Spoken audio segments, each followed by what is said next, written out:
प्रयागराज से जुड़े चर्चित यौन उत्पीड़न मामले में इलाहाबाद हाईकोर्ट ने शंकराचार्य स्वामी अभिमुक्तेश्वरानंद सरस्वती को बड़ी राहत देते हुए अग्रिम जमानत दे दी है। इस फैसले के साथ ही फिलहाल उनकी गिरफ्तारी पर भी रोक लग गई है। हालांकि मामला अभी तक खत्म नहीं हुआ है, लेकिन जांच आगे भी जारी रहेगी। दरअसल ये पूरा मामला तब सामने आया जब एक शिकायत के आधार पर प्रयागराज के झुंसी थाने में पॉस्को एक्ट के तहत एफआईआर दर्ज की गई थी। आरोप था कि 2 नाबालिगों के साथ कथित यौन उत्पीड़न हुआ है। ये एफआईआर एक विशेष पॉक्सो अदालत के निर्देश पर दर्ज हुई, जिसने प्राथमिक तौर पर आरोपों को गंभीर मानते हुए पुलिस को जांच के आदेश भी दिए थे। एफआईआर दर्ज होने के बाद स्वामी अभिमुक्तेश्वरानंद ने गिरफ्तारी से बचने के लिए सीधे हाईकोर्ट का दरवाजा खटखटाया। इससे पहले अदालत ने उन्हें अंतरिम राहत देते हुए गिरफ्तारी पर रोक लगा दी थी और अब विस्तृत सुनवाई के बाद उन्हें अग्रिम जमानत दे दी गई है। हाईकोर्ट के जस्टिस जितेंद्र कुमार सिन्हा की बेंच ने अपने आदेश में कई अहम बिंदुओं पर सवाल उठाए। कोर्ट ने कहा कि कथित पीड़ितों का व्यवहार सामान्य मानव व्यवहार के अनुरूप नहीं लगता है। अदालत ने ये भी विशेष रूप से इस बात पर भी आश्चर्य जताया कि बच्चों ने घटना की जानकारी अपने माता पिता या अभिभावकों को देने के बजाय एक बाहरी व्यक्ति यानी शिकायतकर्ता को क्यों दी। कोर्ट ने एफआईआर दर्ज कराने में हुई देरी पर भी सवाल खड़े किए। आदेश के मुताबिक पीड़ितों ने 18 जनवरी 2026 को कथित घटना की जानकारी शिकायतकर्ता को दी, लेकिन पुलिस को इसकी सूचना लगभग 6 दिन बाद दी गई। शिकायतकर्ता ने देरी का कारण पूजा यज्ञ में व्यस्त होना बताया, जिसे अदालत ने संतोषजनक जवाब नहीं माना।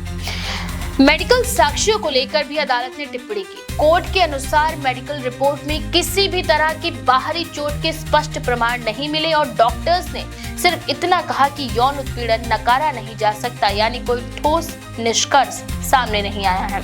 इन सभी के अलावा अदालत ने पीड़ितों के बयानों में कथित विरोधाभासों का और घटनास्थल व समय को लेकर बदलावों का भी उल्लेख किया है।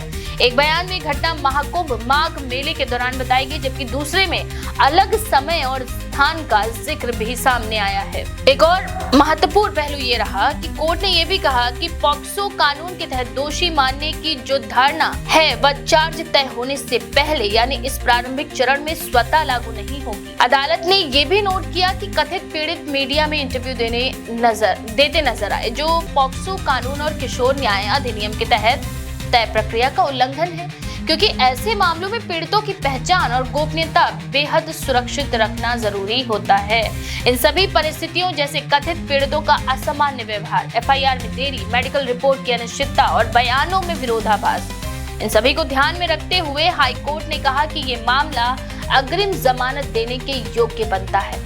हालांकि कोर्ट ने यह भी स्पष्ट किया है कि उसने मामले के मेरिट, दोषी या निर्दोष पर कोई अंतिम राय नहीं दी है। अदालत ने कुछ शर्तें भी लगाई हैं। स्वामी अभिमुक्तेश्वरानंद और उनके सह आरोपी को जांच में सहयोग करना होगा, बिना अनुमति देश नहीं छोड़ सकते और केस से जुड़ी सभी सार्वजनिक बयानबाजी या मीडिया से बातचीत से बचना होगा।